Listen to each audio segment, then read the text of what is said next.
Situ ने सुक्खू सरकार के खिलाफ मोर्चा खोलते हुए सरकार को मजदूर विरोधी करार दिया। उन्होंने आरोप लगाया कि सुक्खू सरकार ने सत्ता में आते ही मजदूरों के हितों को खत्म करने का काम किया और श्रमिक कल्याण बोर्ड के तहत मनरेगा मजदूरों को मिलने वाले लाभों को सरकार ने बंद कर दिया। ऐसे में सरकार 1 साल का जश्न मना रही है और खुद को जनता का हितैषी बता रही है। सीटू ने शिमला डीसी कार्यालय के बाहर प्रदर्शन कर मनरेगा मजदूरों को श्रमिक कल्याण बोर्ड के दायरे से बाहर निकालने पर आदेशों की कॉपी को जलाया और बजट सत्र के दौरान विधानसभा घेराव की चेतावनी भी दी। सीटू के प्रदेश अध्यक्ष विजेंद्र मेहरा ने सरकार पर आरोप लगाया कि सत्ता में आते ही सुक्खू सरकार ने श्रमिक कल्याण बोर्ड के तहत मनरेगा मजदूरों को मिलने वाली वित्तीय सहायताओं को खत्म कर दिया है, जिससे प्रदेश में 2.5 लाख मजदूर प्रभावित हो रहे हैं। आज पूरे हिमाचल प्रदेश के अंदर जितने भी मजदूर संगठन हैं, सीटू है, इंटेक है, बीएमएस है, एटक है और अन्य जितने भी संगठन हैं, कामगार संगठन, उनकी ओर से आज पूरे प्रदेश के अंदर, क्योंकि आपको मालूम है पिछले कल ही 1 साल पूरा किया है सरकार ने, 1 साल का कार्यकाल।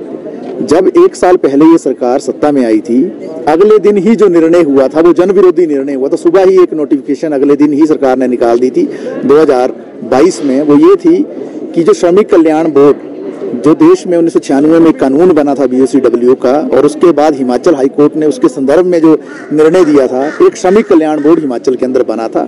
उस श्रमिक कल्याण बोर्ड में जो निर्माण मजदूर हैं, जो गांव का मिस्त्री है, मजदूर है, इलेक्ट्रीशियन है, कारपेंटर है, वेल्डर है, जो 4 लेन में काम करने वाले मजदूर हैं, रेलवे में काम करने वाले मजदूर हैं, हाइडल परियोजनाओं में काम करने वाले मजदूर हैं, भवनों का निर्माण करने वाले मजदूर हैं, वो मजदूर और जो मनरेगा के मजदूर हैं, उनको उस कानून के दायरे में लाया गया था। और उस कानून के तहत जो ये सारे मजदूर हैं, इनके बच्चों के लिए स्कॉलरशिप का प्रावधान है, इनकी बीमारी के लिए जो 50,000 रुपए से लेकर 5 लाख रुपए तक का प्रावधान है, अगर किसी की मृत्यु हो जाए तो 2 लाख से 4 लाख रुपए तक का प्रावधान है, दाह संस्कार के लिए 20,000 रुपए का प्रावधान है, और अगर शादी किसी की होनी है उसके लिए 50,000 रुपए तक का प्रावधान है। ये जो सारी मदद श्रमिक कल्याण बोर्ड से मिलती थी, पिछले साल सरकार ने सत्ता में आते ही पहला निर्णय जो लिया, ये निर्णय लिया कि इस बेनिफिट को रोक दिया गया। 1 पूरा साल हो गया जो मजदूर संगठन इस बात को लेकर लड़ रहे हैं और सरकार से कह रहे हैं ये आपका निर्णय गैर कानूनी है।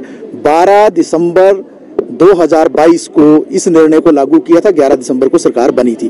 तो आज पूरे प्रदेश के अंदर जो है इस निर्णय की प्रतियां जलाई जा रही हैं। और इसके साथ साथ हम ये भी कहना चाहते हैं कि एक तरफ जो है 12 दिसंबर को मनरेगा मजदूरों को कानून से बाहर कर दिया, श्रमिक कल्याण बोर्ड से बाहर कर दिया। 2 महीने बाद 8 फरवरी 2023 को जो निर्माण मजदूर हैं उनको भी जो है इस कानून के दायरे से एक तरह से इस तरीके से बाहर कर दिया गया कि सेस की शर्त थोप दी गई। भारत के अंदर जो 1996 में 2 कानून बने, BOCW और सेस एक्ट, ये दोनों अलग कानून है, इन दोनों को इकट्ठा नहीं किया जा सकता है। लेकिन बावजूद इसके भी सेस की शर्त लगा दी गई। अब मुझे बताइए, आप गाँव में जो कोई मकान बना रहा है, क्या उस पर सेस लगेगा? क्या कोई कानून ही नहीं कहता कि सेस लगेगा, लेकिन सरकार ने लगा दिया। तो कुल मिलाकर 4.5 लाख मजदूर जो है हिमाचल प्रदेश के, मनरेगा मजदूर और निर्माण मजदूर, इस दायरे से बाहर हो गए। उनका बेनिफिट जो है वो छीन लिया गया। और इस बात के खिलाफ जो एक निर्णायक लड़ाई चली है। आज जो है पूरे प्रदेश के अंदर ये 12 दिसंबर को जो अधिसूचना जारी की थी उसकी प्रतियां जलाई जा रही हैं। 23 दिसंबर को पूरे प्रदेश के अंदर जो है जिला मुख्यालयों पर जो है प्रदर्शन होने जा रहे हैं। जनवरी के महीने में अंत में एक बड़ा आंदोलन जो है प्रदेश स्तरीय जो है वो शुरू होने जा रहा है। और हम ये भी कहना चाहते हैं, सारी ट्रेड यूनियनें जो हैं, जो बजट सत्र आने वाला है उसमें हजारों मजदूर जो है पूरे प्रदेश से लामबंद होने वाले हैं, सरकार की घेराबंदी करने वाले हैं। हम फिर कह रहे हैं इस सरकार से, आपने कल जो है बहुत एक पॉम्प एंड शो किया, दिखावा किया धर्मशाला में, ये बताया कि ये जनहितैषी सरकार है, लेकिन हम कहते हैं ये जनहितैषी सरकार नहीं है, क्योंकि मनरेगा मजदूर हिमाचल प्रदेश के अंदर सबसे ज्यादा है, निर्माण मजदूर सबसे ज्यादा है, लाखों में उनकी संख्या है, लगभग 15 लाख लोग हैं ये। इनको ही आपने कानून के दायरे से बाहर कर दिया, उनका बेनिफिट छीन लिया। तो आप किस तरह से ये क्लेम कर रहे हो कि आप जनता के लिए काम कर रहे हो? तो आज भी हम इन प्रदर्शनों के माध्यम से पूरे प्रदेश के अंदर इस तरीके के प्रदर्शन हो रहे हैं। मुख्यमंत्री से हमारी मांग है, अगली कैबिनेट के अंदर तुरंत जो है ये मनरेगा मजदूर जो कानून के दायरे से बाहर किए गए हैं इनको श्रमिक कल्याण बोर्ड के अंदर लाया जाए, और जो निर्माण मजदूर है उनका बेनिफिट रोका गया है 1 साल से। अब बताइए, जो गरीब लोग हैं उनके बच्चे का स्कॉलरशिप नहीं मिल रहा है, क्या वो स्कूल जा पाएंगे बच्चे? अगर कोई किसी की बीमारी में कोई अगर संकट में है तो उसको 50,000 रुपए से लेकर 5 लाख रुपए तक का जो प्रावधान है, क्या वो अपना इलाज करवा पाएगा क्या?